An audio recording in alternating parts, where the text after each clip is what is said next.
Have you had time to even really process, because we have been working so many hours it's been 1 week. Have you had time to think about the scope of what even happened? I just keep thinking that it's still unbelievable to me, unfathomable, that we would have 15 tornadoes in one night. I was in high school when the big EF5 hit Xenia, and some of my friends were affected by that, and that became the benchmark by which all of our storms, our tornadoes, were measured, all those since 1974. And I know tornadoes can hit our area, but to think that we would have a night, a holiday, any night really, where we would have that many tornadoes and hit so many areas in the Miami Valley, I still can hardly believe that it happened. Good. TV business is a strange one. People come and go a lot. You've been here a long time. In your scope of experience being in this city, have you ever seen anything like what that night caused the community to experience?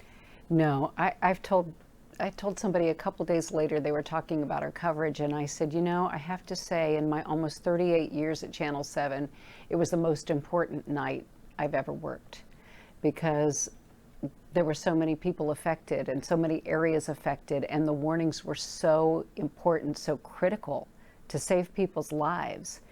You know, the way it happened, I know that McCall had told us in the afternoon that we could get tornadic activity. I think that was from the Storm Prediction Center in Oklahoma.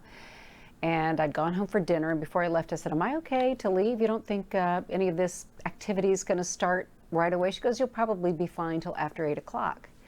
So I came back, you know, just after 8, and nothing had really happened yet. And I was sitting at my desk just after 9, and I saw the email that Wayne County, Indiana had a tornado warning.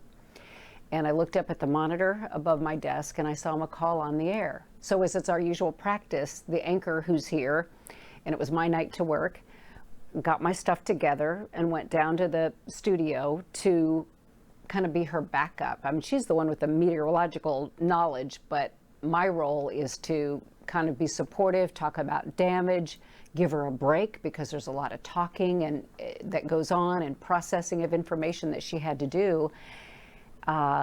And then it got worse and worse, and we saw the tornado warnings move into our area in Preble County, Darke County, Mercer County.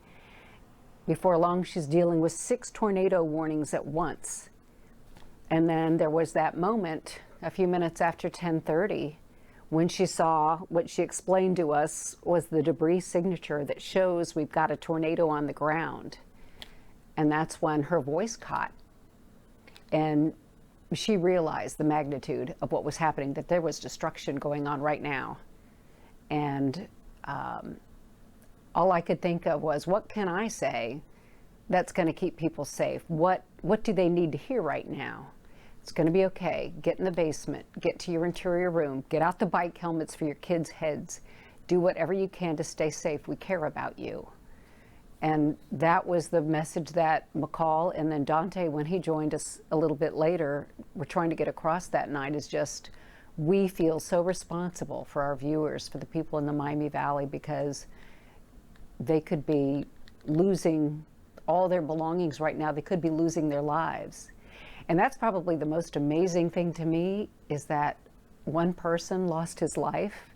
And as tragic as that is, I think of Xenia 1974, or 33 or 34, depending on whose count you go with, lost their lives that day. So for so much destruction to happen all over the place, and for only one person to die, and not a lot of serious injuries, I think is pretty short of amazing. I think it shows how well technology works, and how when you tell people, you need to pay attention to this. This is happening right now. They do heed the warning. They want to stay safe. And in that sense, it's very rewarding to see that so many people did stay safe that night. When McCall and I were talking a little while ago, I said, what were you thinking during that emotional moment? And she said she thought people were dying. What did you think during that moment? Same.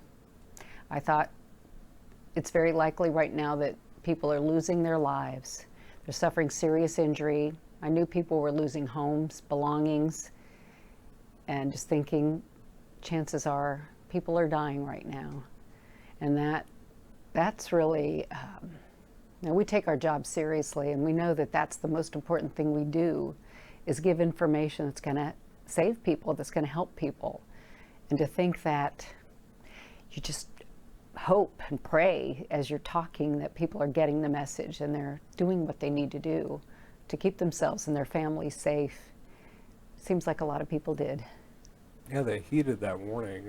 It seems like that emotional moment actually was so important to so many people. It was authentic.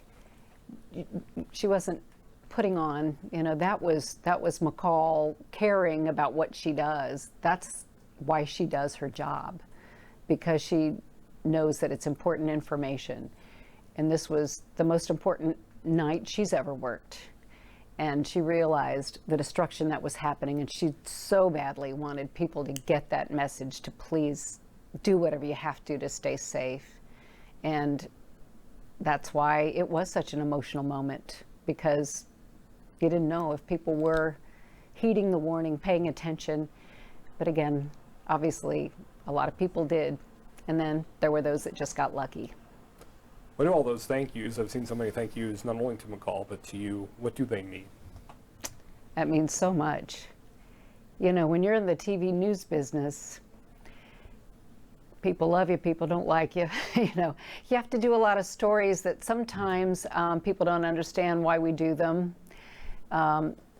Stories that journalistically we think are important, that people need to know about, but sometimes it's easy for people to criticize and think we're picking on someone or some group or some establishment.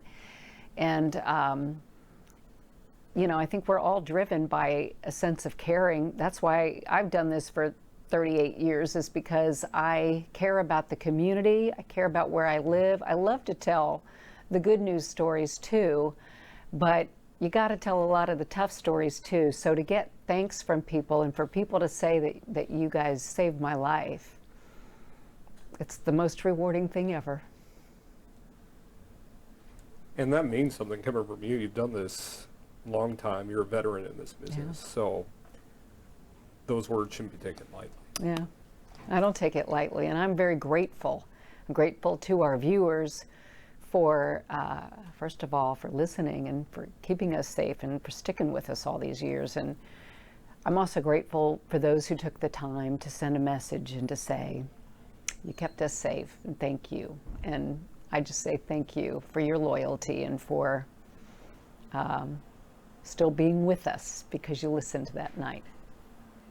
Since the storm happened, you've had a chance to get out into the community. Mm-hmm. Both you see devastation, and then you see stories of hope. Well, those are my favorite, the stories of hope. I see the devastation that we've all seen, mostly on the air, like all of our viewers have. And then when you drive past it, it almost makes you gasp when you see the destruction from what Mother Nature wreaked that night, the havoc. But through it all, I've never doubted that the Miami Valley is going to rebound from this and be even better. It's so hard. I was helping with disaster relief, and a man came up in his car, and big hulk of a man, and he started to cry. And he said, thank you. And he said, this just means so much. And I said, well, tell me about it. He said, like 75% of my house is gone. He said, we don't have anything. He goes, we've got a long way to go.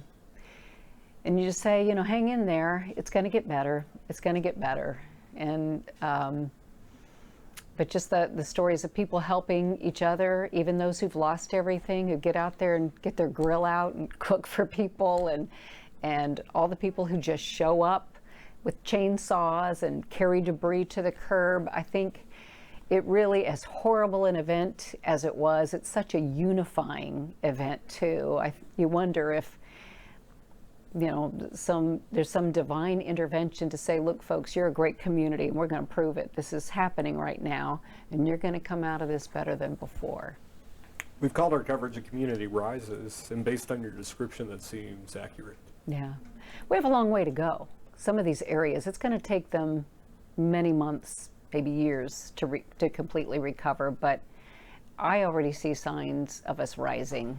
I see a lot of positive things happening. People who thought it would take weeks or months just to get their yards cleaned up. People came in one weekend and helped them, and now they're feeling a lot better about it. So there's a lot of good that's going to come out of this. Any other perspective you think is important?